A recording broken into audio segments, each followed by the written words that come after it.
Welcome everyone to the final presentation for the MU President position.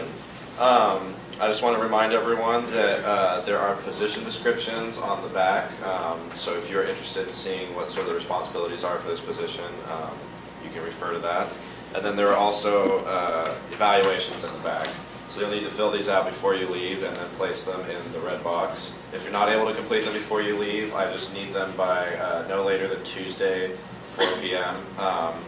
I prefer it in an email form if you're going to do that, but you can also drop it off in MU 103 and make sure they'll make sure to get it to me.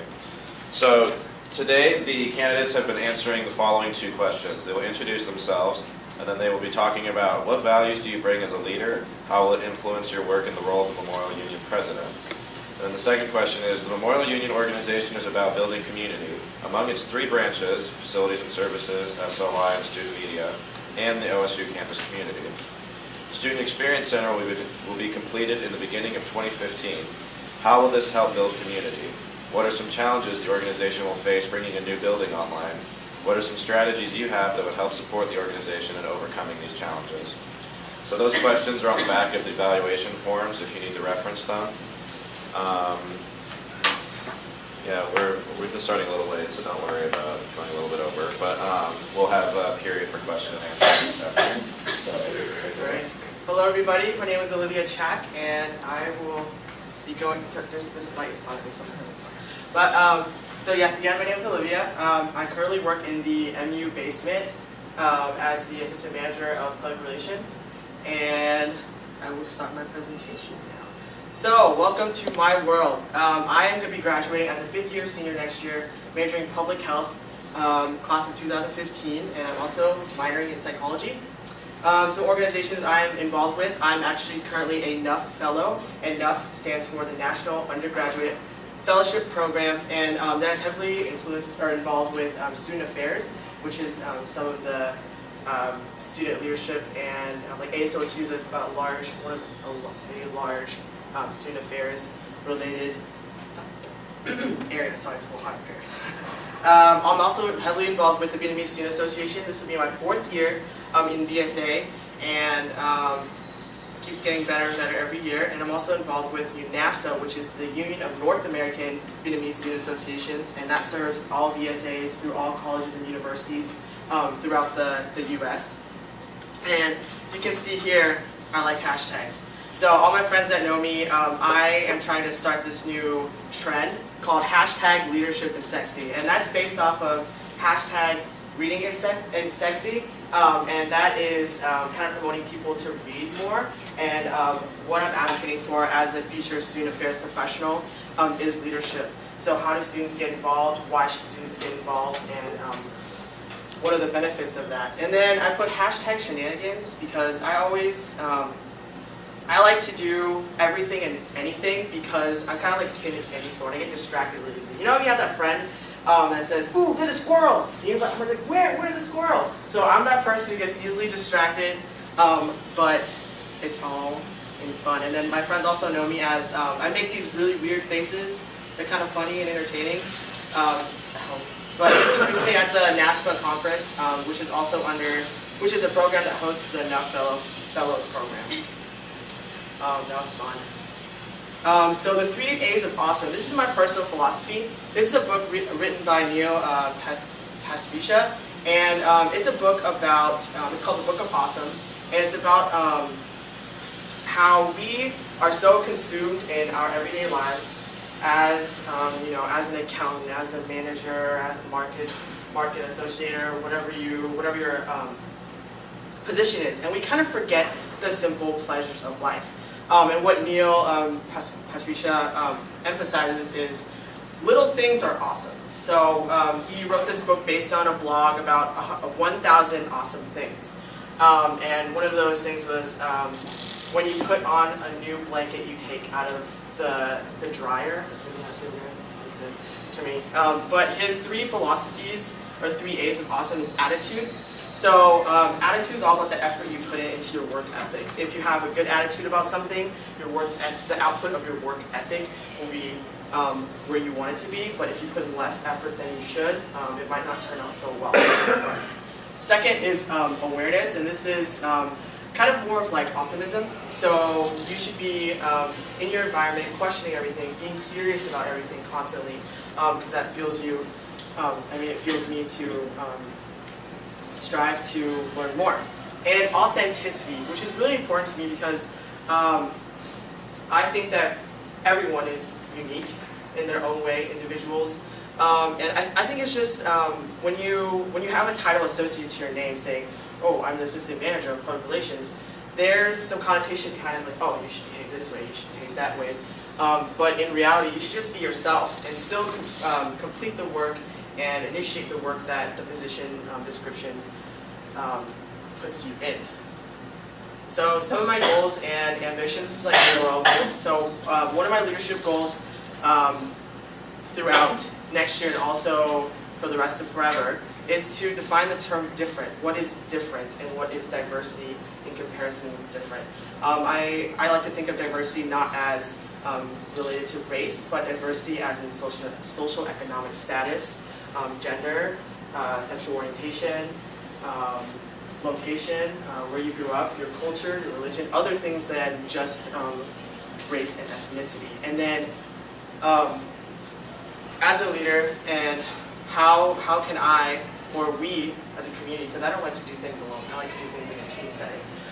So how can we or I serve different students together, and then maintain ergonomic momentum. And ergonomics is a study of the functionality and workflow, so your workspace. So how can I keep moving it forward? And I think that energy and vitality is really important to the workplace because you should be having fun where you work. If you don't love what you're doing, you will not be successful.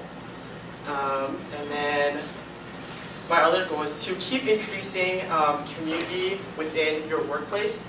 I think it's really important to foster relationships within the workplace, and if you have a good team, you'll be able to not only connect within, but with going out into your community.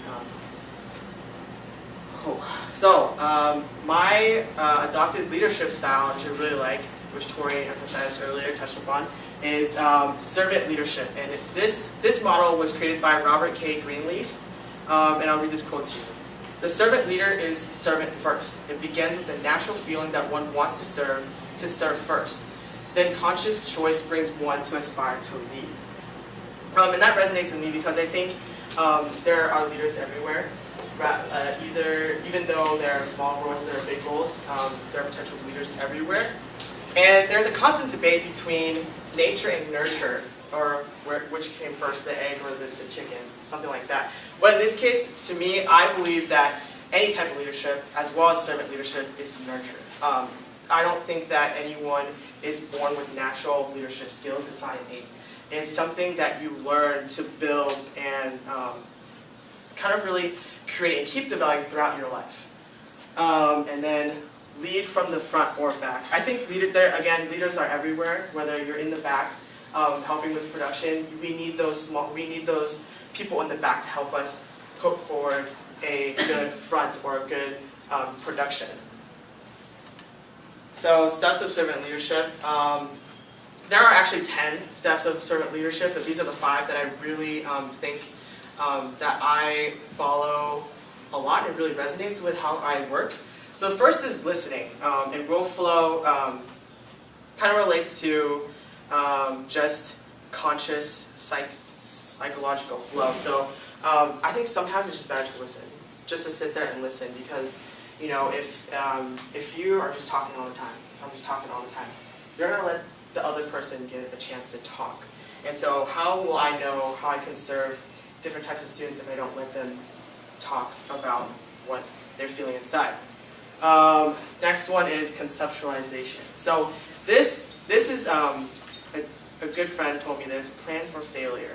So what that means is when I plan events, I plan according to failure, meaning that I look at everything that we need to get done, and then I can see, or I try to see what can go wrong. And that's a little pessimistic, but then again, if you can see all the errors and all the little kinks right away, you can create that so you make a more successful event and then can make it even better. Sorry. If you can see the risks associated with an event. Foresight. So I'm a heavy, I really like tradition. Traditions of Oregon State is definitely a traditional campus. We have homecoming, we have, and we even have a prom or like some spring dance, and I didn't even know about that. I thought, once you graduate high school, it's like college is a big, different thing, like woo, But yes, traditions, and then with foresight, I think tradition is really, we want to keep that there, but how can we make alterations or make them not, because traditions aren't bad. We want to make them better than before to keep the traditions growing bigger and stronger every year. And then stewardship, service together. I don't know why there's spelling error, but there is. Anyways, so service together. That means that a leader should be able to be versatile in all realms of work.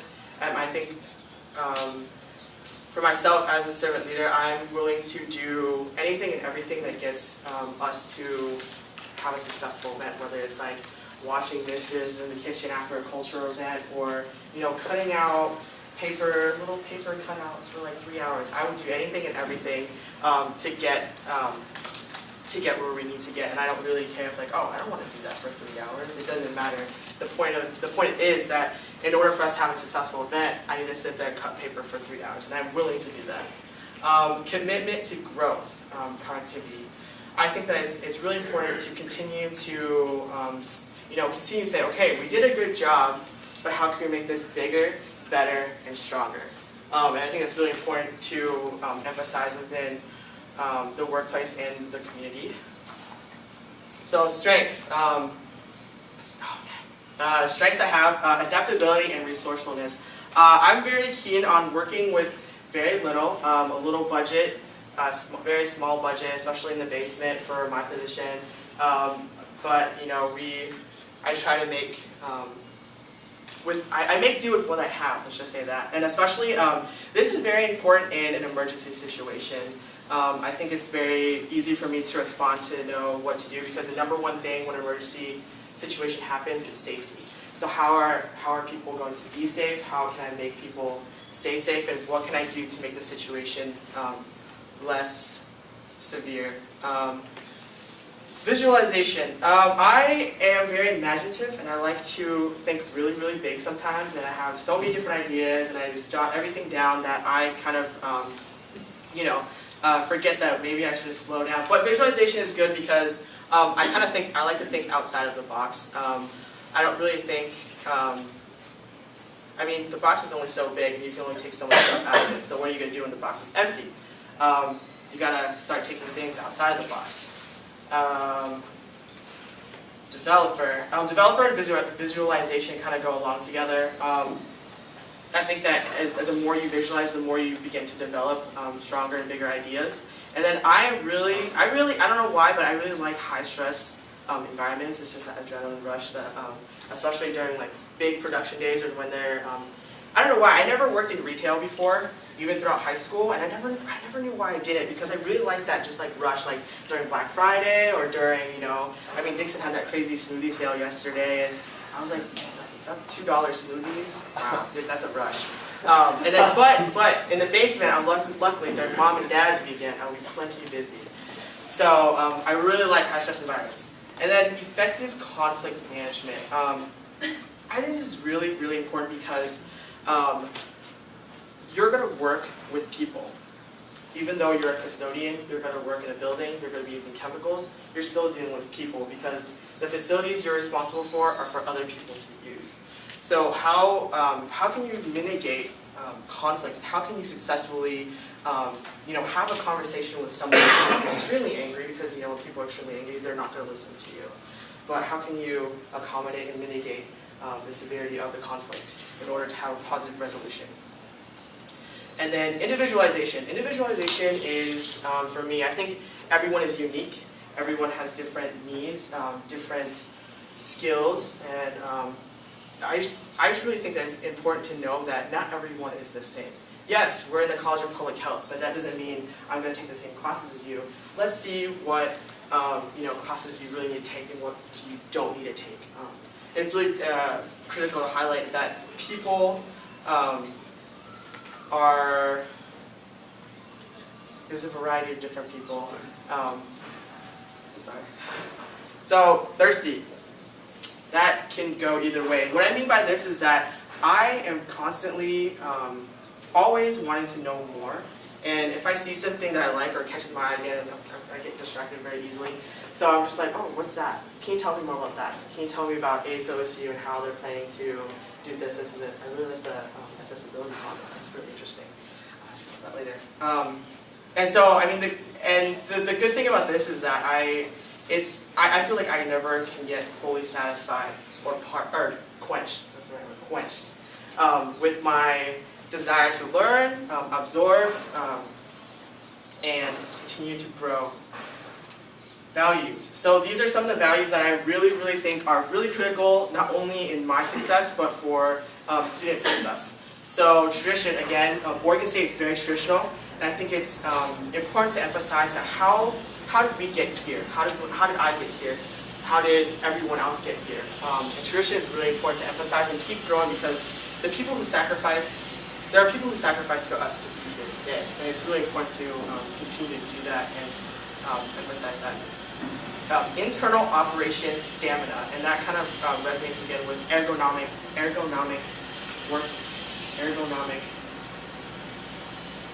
workplace vitality and energy.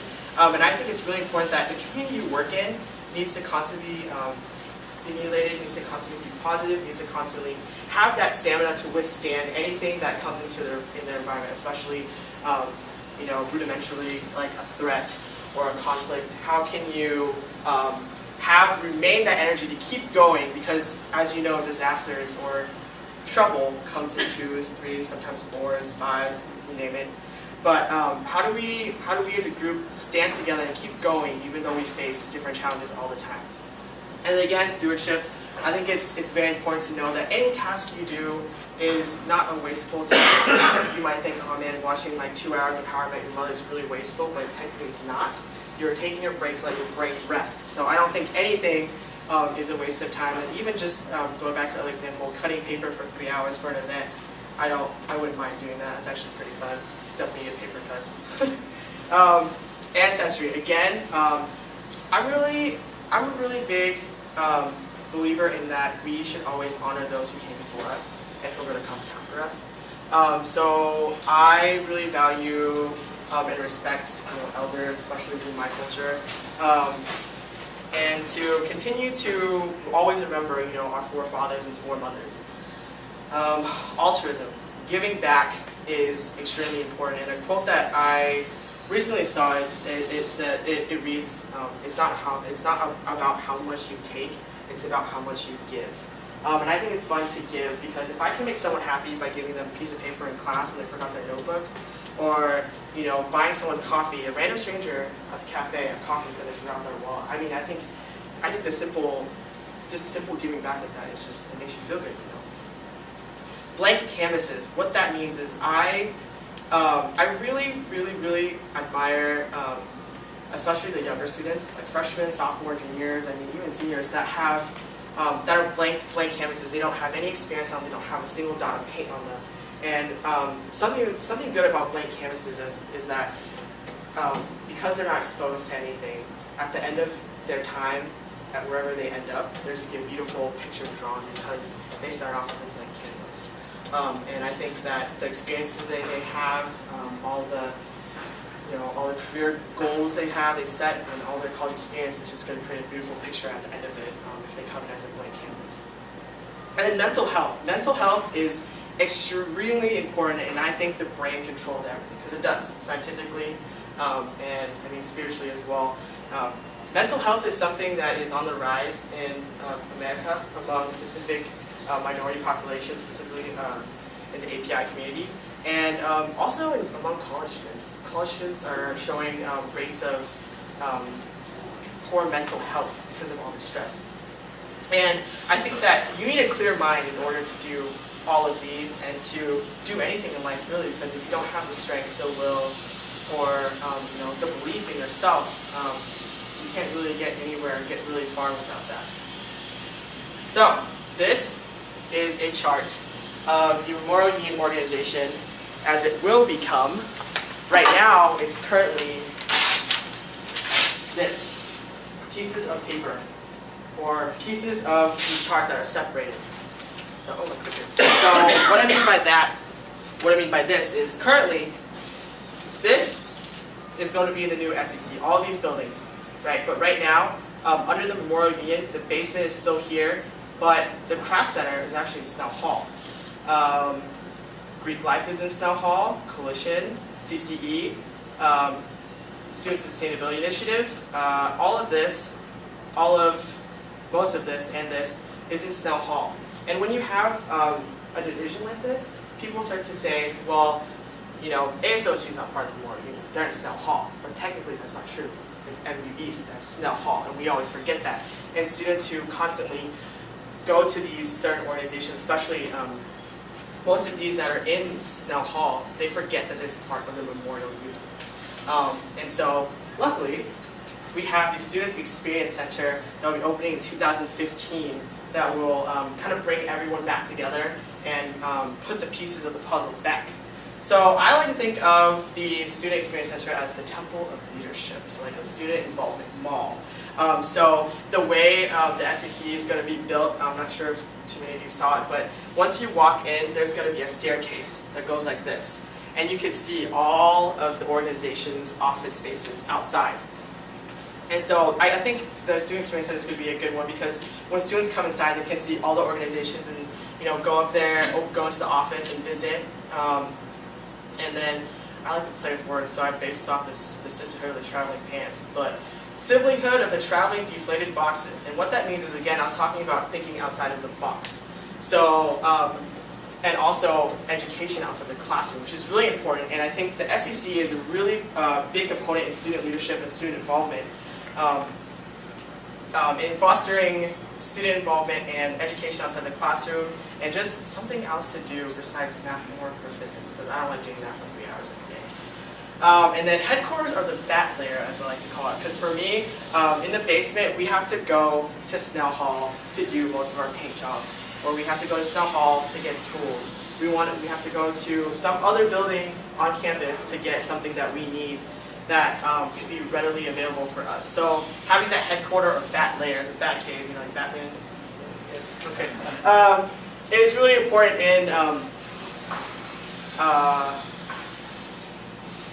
it's really important to have as a central location for us to be able to have accessibility and to be productive within our organization.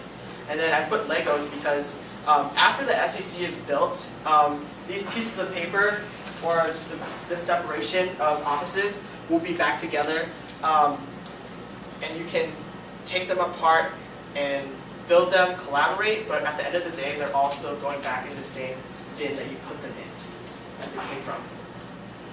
So, under one pond with plaza it stands. So, Oregon State University is huge. And so, although the SEC really has a large component of student involvement, there are other places on campus students can get involved. Because student involvement kind of really resonates with student affairs. And student affairs occurs outside the Memorial Union. So the Memorial Union is one of them. There's also student health, there's also CAPS, they have student workers there too. They have, what's another one? Rec Sports is another one. There's tons and tons and tons and tons of other student affair related departments that are not going to be part of the SEC, but we really want to increase the involvement across campus using the SEC as a gathering center.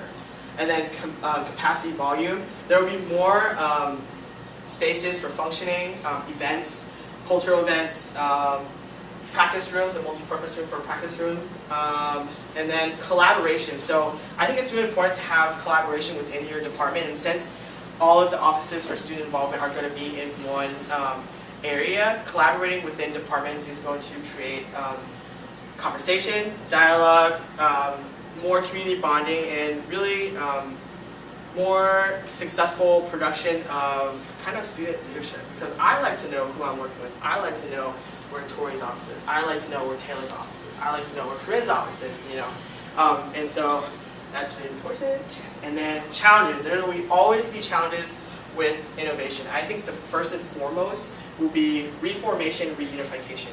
Because some of the Memorial Union services have been separated for so long, bringing them back together is going to be kind of awkward. It's going to happen. Student workers, like how cool is it to have the MU Craft Center below in the basement next to the Culture, Foods, and Meal program, but then at the same time, how are we going to, as student staff and as professional faculty, mingle together and understand the importance of a shared space? And then that goes along with operational change. With more space, we need more people to fill the positions and in order for us to be productive. So how would that look in combination with reunification of some of the MU services that we offer? And then a larger population of students. This will always continue to be a problem. There's never enough space for anything. So it's like the term you guys, there's never enough food in my fridge. That's the same thing. There's never enough places for students to gather, and that will continue to be a challenge. And inclusivity. So I was referring to the student affairs spectrum. So how can we make sure that all other student affairs related departments, such as student health and rec sports, how are they part of the SEC, and how can we create and foster relationships with them campus-wide? And then there will be the unpredictable always. Another power outage, another water shortage, those random just like out of control things that you always experience. This is my second time experiencing a MU power outage, so yeah, it's kind of scary. And then the biggest challenge, aside from reunification internally, is people. The hardest thing to do in life is not physics or chemistry, it's dealing with people. And so physics, chemistry, and integral calculus. Math is logical, the outcome will always be the same. If you put x plus y plus something else, you'll get z, and it will always be that answer. 2 plus 2 will always equal 4, always. But people, they're not logical. So there are 3 V's of dealing with people. Variety, variability, and velocity. You're going to have a different set of people you work with every day, and then variability is the differences in their personalities and velocity. You're going to meet some pretty intense people, and when I mean intense, either they're going to be really monotone, or really quiet, soft-spoken, or they're going to be really intense and in your face constantly. So, I know it's kind of, but there's a solution. So I like coming up with these cool, like, this is what it means. Okay, don't use your imagination for this. But so people, you're dealing with people, the person, but then specifically the individual. So my acronym like BAMF, and that means beneficence, which is kind of just making sure that you understand that it's the benefit for them, not for yourself.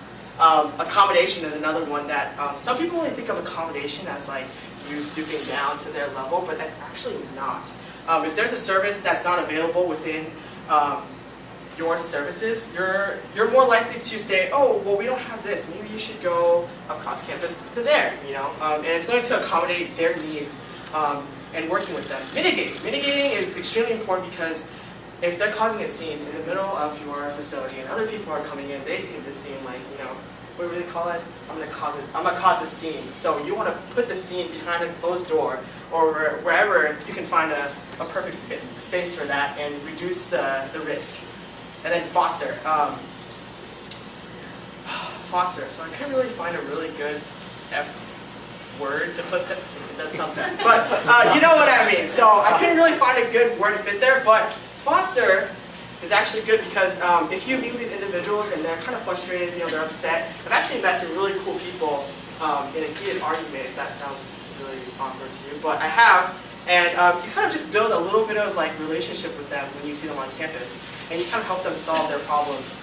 And then a non-follower door slam policy, which is, it stands for, so if someone comes and asks you, hey, do you guys offer this service? You say, no, we don't, sorry, and you slam the door in their face.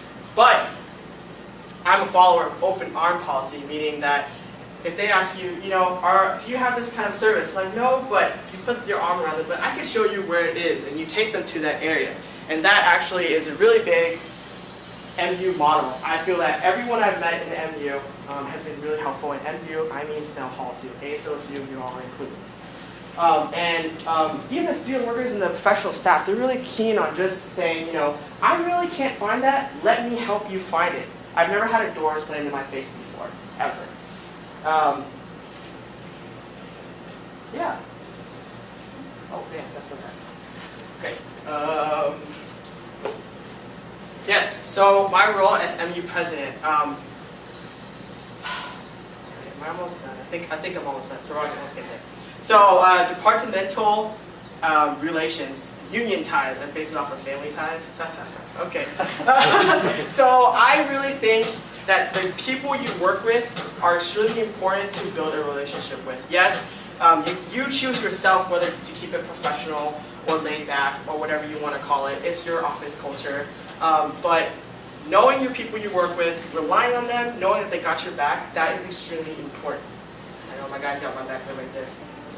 Okay, so increased community involvement. So the University of Texas Pan America is one of the universities in southern Texas, and one of their ways that they increase community involvement in their student union is to bring certain activities and programs weekly. So they'll have like Taco Tuesdays, they'll have movie night Mondays, and then it'll rotate, obviously, throughout the month. And then something like that to get more people either in our unions or our SEC, because technically the SEC is just an office space. But how do we get students in there to stay, even though after meeting, with advisors or with program coordinators, how can we get them to stay there? And then since some of the offices will be moving to the SEC, how do we still get people to retain in the Memorial Union as well? And I was thinking about doing a spirit card. So a spirit card is where it's like a meal plan, and they deposit money in there, and as they use the card, they get a certain % back, or they get some incentive when they use the card. And then SA collaboration stands for Student Affairs Collaboration. So how can we get more student affairs involvement in the SEC and the Memorial Union? And I have lots of ideas for that. I didn't fit in the slides, so I didn't. But dedication of the SEC is a really important goal and event for myself, because I think, again, for fathers and for mothers is really important. We need to know, and we have to know, and we need others to know who came before us, why they came before us, and what have they done for us to be here today. And the dedication of the SEC is really important. And as Tori said, hit the ground running. Make it the biggest event you've ever seen in your Beaver years here at Oregon State. And also, with the new SEC, the dedication, I think it's also a learning curve for everyone as well, to know who came before us. And then, so what it really means, I think MU presidency is not a status. So I put hashtag. Up here I put MU presidency equals status, and hashtag I don't think so. Hashtag no ego inflation zone. And I think that if you're going to become MU president, you do not choose to accept the status of the position. You choose to accept the challenges in the position. Can you really say, yes, I accept the challenge of staying until 3 a.m. working on the SRC budget for winter? Yes, I accept the challenges of dealing with people. Yes, I accept the challenge of coordinating events with a team for more than 10,000 people for the dedication of the SEC. And yes, I do accept that if I am chosen as the Memorial Union president, I will accept that challenge. Thank you. And that's a little quote of the Memorial Union that I love so much. Needs for the day, spirit for the soul. Thank you.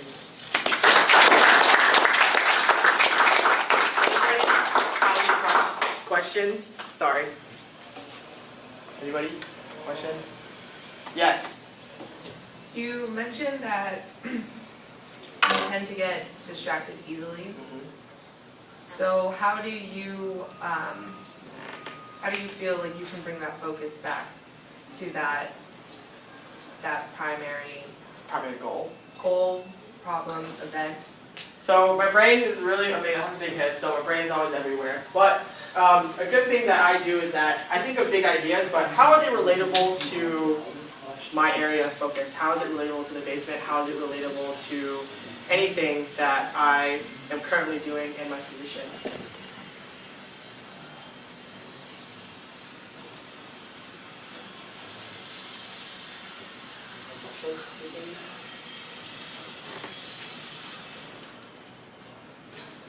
Still really hot. Yes, sir. So you mentioned that you're really into the community and getting different departments to work together. And can you give us an example of when you did that, working in the basement? Oh, working at the basement. Funny you asked that. Working in the basement, there's so many, can't really think of. So expanding to MRFs. So we really never did anything interdepartmentally. So I was able to reach out to Robin Jones this year, who's the director of MU Retail Food Services, and she donated a bunch of Odwalla juices for our Customer Appreciation Day, and we're actually working towards our second event. She's going to sponsor through Bites and Versus Relay for Life, and she's donating some juice products for people who are staying overnight and participating to have a little bit of refreshments to keep their night going.